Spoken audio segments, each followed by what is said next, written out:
सभापति महोदय, मैं एक अत्यंत गंभीर, महत्वपूर्ण और चिंताजनक विषय पर सदन का ध्यान आकृष्ट करना चाहूंगा।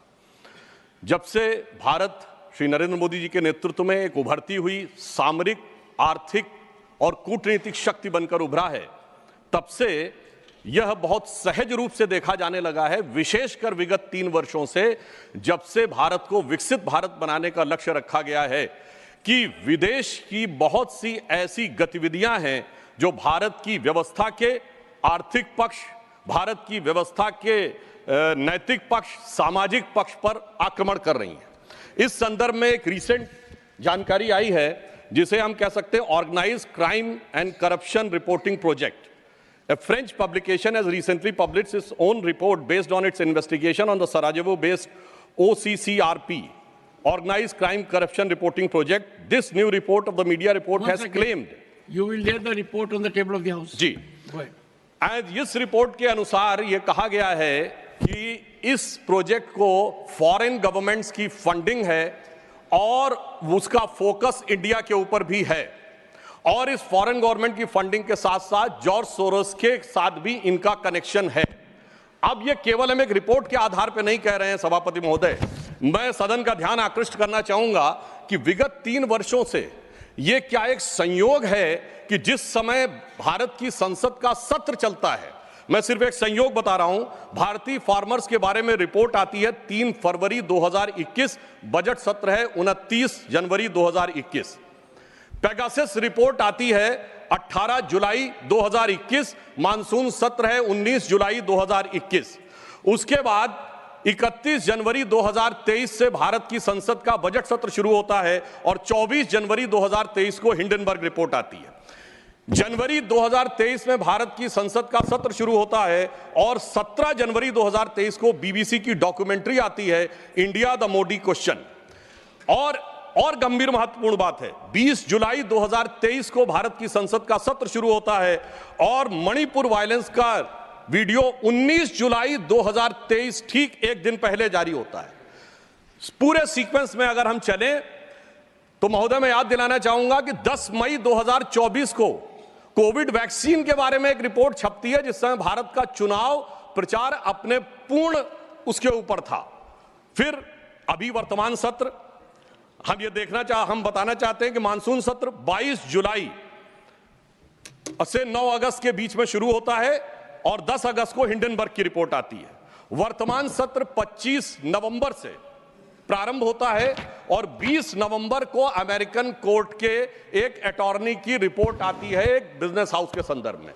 मैं सिर्फ देश के सामने बात रखना चाहता हूं।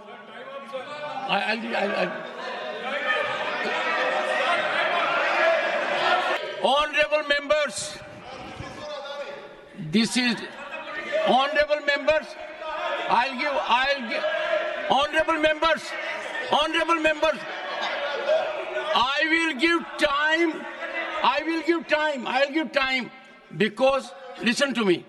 This is a very serious issue, and we need to have opinion from everyone this side. We cannot allow largest democracy to be made dysfunctional by deep state anywhere else. This house should be united in neutralizing any trend, any initiative that is pernicious, dangerous to our sovereignty. I allow Sudhanshu Trivedi to continue.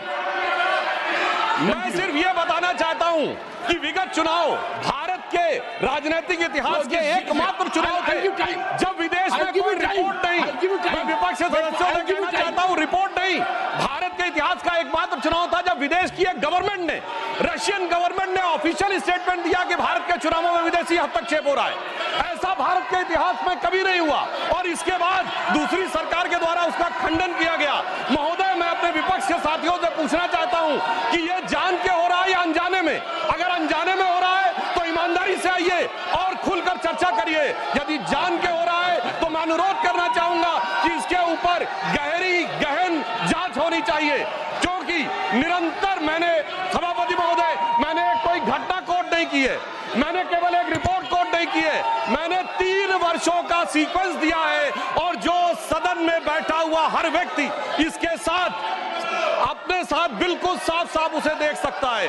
और मगर मैं यह भी कहना चाहता हूं सभापति महोदय कि जिन लोगों के दिल में यह ख्वाब है, यह बड़ी एक सहज स्वाभाविक सी बात है, जिन लोगों के दिल में यह ख्वाब है कि वो भारत को झुका लेंगे, तो मैं उनसे कहना चाहता हूं कि हम श्री नरेंद्र मोदी जी के नेतृत्व में जिस प्रकार से आगे बढ़ रहे हैं, ये मत सोचें कि विदेश से किसी चीज का आज प्रभाव पड़ने वाला। आज भारत अपने स्वाभिमान के साथ आगे बढ़ रहा है। मैं उन लोगों के लिए कहना चाहूंगा, सर, जो विदेश में जाकर यहाँ विचार करते हैं, जो कहते हैं डिफेंडर्स ऑफ डेमोक्रेसी यहाँ क्यों नहीं कर रहे हैं, सर, डिफेंडर्स ऑफ डेमोक्रेसी जिनको कहते थे वो प्रधानमंत्री जी की तारीफ कर रहे हैं। इसलिए मैं कहना चाहूंगा, विदेश का लाभ लेकर, विदेश की छांव लेकर जो भारत में हो रहा है, उनके लिए एक पंक्ति कहना चाहूंगा कि अपने वतन पर सदियों तक है रही हुकूमत गैरों की, लेकिन कुछ चेहरों पर अब तक धूल है उनके पैरों की।